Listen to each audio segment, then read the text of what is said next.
Hi, this is Misha. And in our continuing kind of revisiting of the European bolt-action rifles and military guns, today we have the Swedish. This is part 1. In it, we're going to look at the 1894 Carbine. Specifically, this is a 9414. And the 1896 or M96 long infantry rifle. Both of these fire 6.5 by 55 Swedish and would have originally been chambered for the M94 round-nosed cartridge, but later would be updated to fire the Spitzer M94/41 cartridge. These are based on the Mauser Pattern, specifically the 1893. We have a single piece bolt with 2 rotating lugs. We have a fixed or rotating, or I like to think of it as a rotating extractor. A lot of people consider it a standard because it rotates around the bolt. Either way, the more modern style of extractor. We have an integral 5-round double stack mag. They can be topped off by stripper clips or chargers. We have a turn down bolt handle. We have a 17-inch barrel, full length bottom stock, short upper handguard, adjustable ladder sights, protected front sight, finger grooves, kind of a Mauser style pass-through sling in the stock here. This one does not have the plate or disc. Some did, some didn't.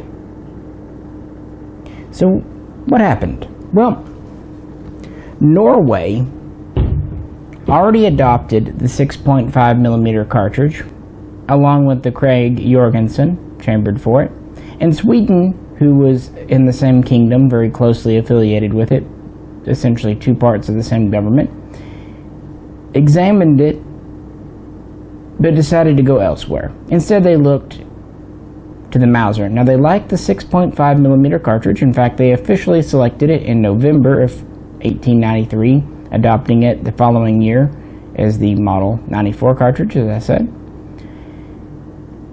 But they were very intrigued by the Mauser. They looked at the 1893, they liked it, they wanted to go ahead. They had a few changes, however.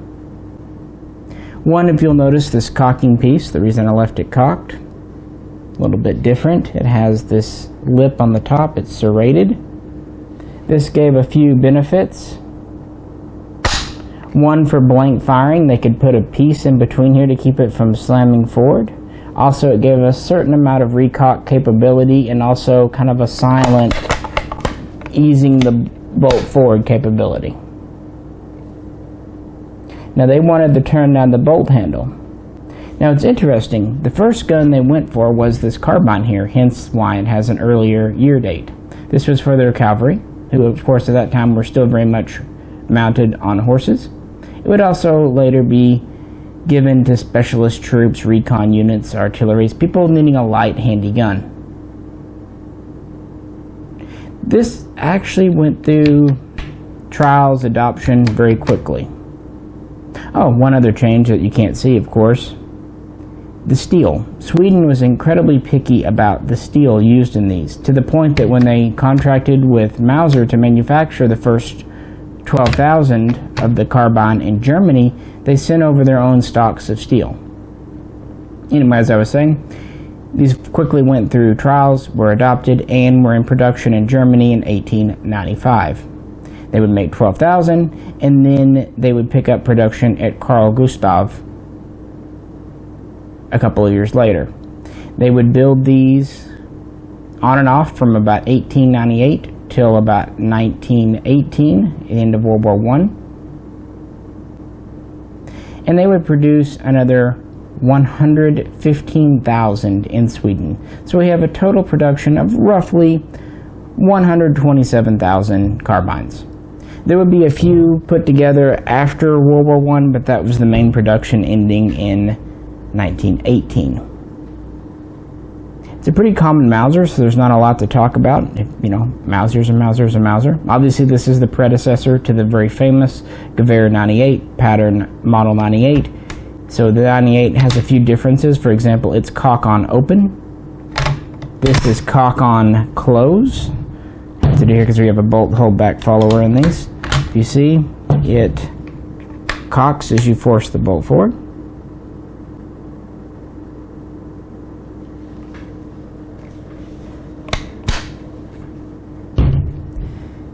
And a few other minor things for additional safety featured on the 98. But really by the 93 pattern, especially in the improved Swedish style, we're getting a lot of the features. We have the wing style safety with the middle position for disassembly. See? We have the very common Mauser trigger, very nice triggers on these. Removable floor plate, very common cues. Now, as I said, this is a 1914 update. What they did 20 years after this was initially adopted, they added this large bayonet assembly.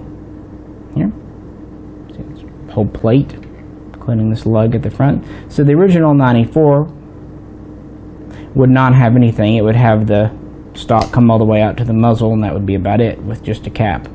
Well, they added this bayonet for whatever reason. They felt that their cavalry needed one. It is worth pointing out that a lot of militaries at the late 19th century did not equip their cavalry with a bayonet. They instead used sabers. Well, they decided to put a bayonet on these, and in fact, the bayonets are very close to sabers. They're very long. The Army, the land version, had a 13-inch blade, and the naval version, meant for use on board ships and that kind of thing, had a 15-inch blade, which is hilarious because this only has a 17-inch barrel. So we have a blade nearly as long as the barrel, and if you count the hilt, the grip, all that, we actually have a bayonet longer than the gun's barrel and part of the receiver. This is a very short gun. So most of the older 94s were updated to the 94-14 pattern, and these would remain in service for quite some time. Even though they went out of production really with the end of World War I, they would remain in frontline service throughout World War II and even into the 50s. These were very popular ceremonial guards. It's a very attractive, very handsome gun. Also, Sweden was very meticulous about keeping these in great shape. They had a very active rebuild program. So if the bluing would start to get worn or rusty, they would be reblued. If the furniture was dinged up, cracked, they would replace it. And especially if the bore began to have serious erosion, it would be gone. They routinely inspected these, and if they didn't pass inspection, they would be refurbished or tossed out. And that's pretty much the history of these critters. One note to point out on these: this is not the end of the muzzle. This is actually a small extension, about an inch, added on. That is because when this carbine came into the USA, the minimum allowed barrel length for a civilian gun was 18 inches. So what they did, they silver soldered this extension on to the end of the barrel / end cap. I'm going to point this at you so you can see. Now there are some guns that came in later without that extension, but almost all of those will have a large import marking here on the receiver from Inner Arms. And for some reason, they name these 3350s. So it almost seems like if you're going to collect the 94 Carbine, you have a choice. No import marking, or a very small one, nondescript, and an extended barrel, or import marking that covers up some of the original Swedish markings and non-molested barrel. Now, of course, this can be removed too. It's legal to do. The law has changed. 16 inches is now the minimum for a Title I firearm. So that was just a relic of its day and time. A lot of these were imported back in the 50s. and more so were imported in the 80s. But they were always pretty desirable and brought quite a bit more money than the other Swedish Mausers. But with over 125,000 made, I can't really consider it a rare gun, especially considering most were kept in very good shape. Nevertheless, very interesting one. Well, after adopting a carbine and being suitably impressed with it, the next logical step for Sweden was to adopt a long rifle. And this is essentially the exact same gun, but modified, or I should say configured, for infantry use. Most importantly, we have a longer 29-inch barrel. We have now a cleaning rod under. We have a bayonet lug here. I'm going to point this at you again. There's a small hole. The bayonet has a hollow grip and it fits around this rod. We have a front sight here, pretty typical. Some of these later would be upgraded to what they call 96Bs with a threaded barrel. This one does not have that. Moving back, we have still a half-length upper handguard. We have a similar pattern, a rear sight, just taller for the longer range. We have the Sling Swivel's more traditional swivel style and mounted on the bottom. This one does have the stock disc I was talking about. This would have information about the weapon on it, including its condition. Semi kind of gloss to the stock. Interestingly, if they were re-barreled, they would stamp a crown in them here. We have finger grooves, but we still have a straight wrist, not a semi-pistol grip. We have a straight bolt handle, but otherwise the bolt system is identical. The first 40,000 or so of these would be built in Germany. They would begin building these in 1896 and run through about 1898, at which time they would set up production at Carl Gustaf, who would make them for a couple of years, but then they would have a little bit of manufacturing difficulty, and so Germany would resume production for another couple of years from 1900 to about 1901. So there's two small batches of German guns, totaling about a 5-year production run, again about 40,000.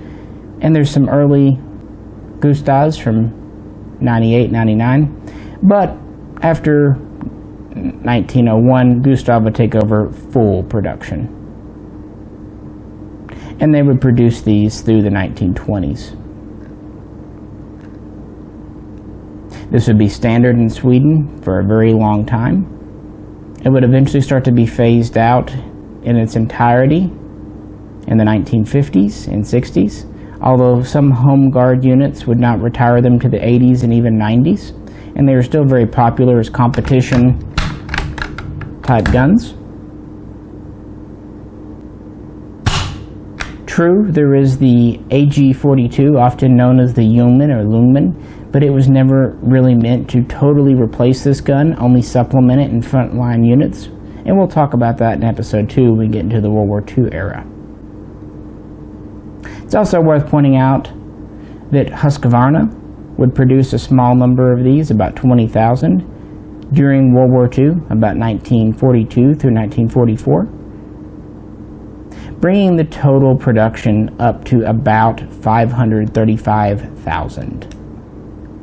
475 being from Gustav, 20,000 from Husqvarna, and then the original 40,000 from Germany. So quite a large number for a nation of Sweden. Now keep in mind that Sweden was more or less out of the war for World War I and World War II. So these did not see a lot of frontline combat.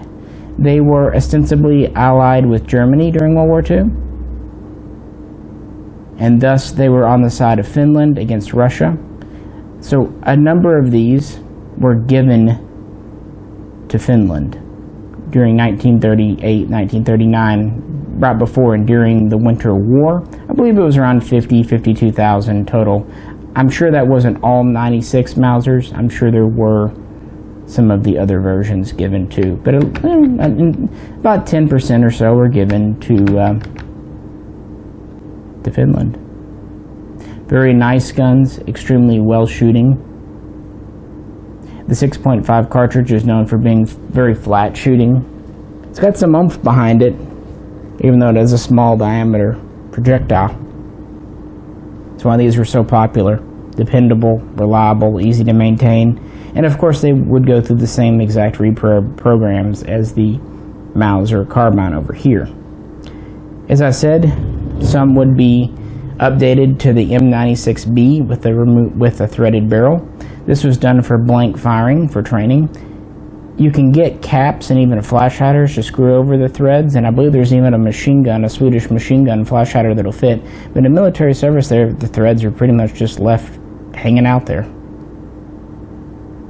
and they're really only used for the blank fire device. Very nice guns. I got into Swedish Mausers quite early in my collecting days. I've had a number over the years. I always try to have at least one example of each type and style. I wish we had some 6.5 today. We'd do some shooting, but don't have any and forgot to order more from SG Ammo, so I have to do that very soon because these are very pleasant to shoot. Well, that's about it for episode 1 here. Like I said, these are Mausers, so mechanically it's what exactly you'd expect. You know, disassemblies, the usual. Pull this out.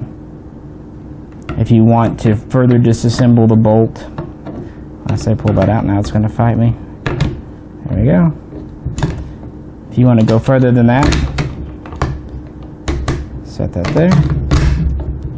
Like this. That one's an eager beaver to unrotate. Boop. Hollow body, firing pin spring, and to further disassemble, you compress the spring and it pretty much all comes apart. Much like 98s that I'm sure most of you own. Of course, this rifle is the same. To remove the magazine, you just need a bullet tip, put it in the hole, push it forward, comes off. So very simple, very dependable, hence why the Mauser was such a fantastic gun. In fact, as I said, in some form or another, these were in Swedish military service all the way into the mid-90s. I believe around 95, the very, very last ones. Of course, those were in reserve and, you know, mostly for target use units. But, I mean, these guns were around for essentially a century in Sweden and are very famous. There is a target sight model as well, which I have one coming to show you, but that'll have to wait for a second video. So stay tuned for that as a special feature, looking at one of the civilian target guns from Sweden. If you have any questions or want to post photos and discuss your own Swedish Mausers, that'd be great. As always, we really welcome that. If you like the video, please click like. And if you'd like to help support us, please check out our Patreon page. This is Misha.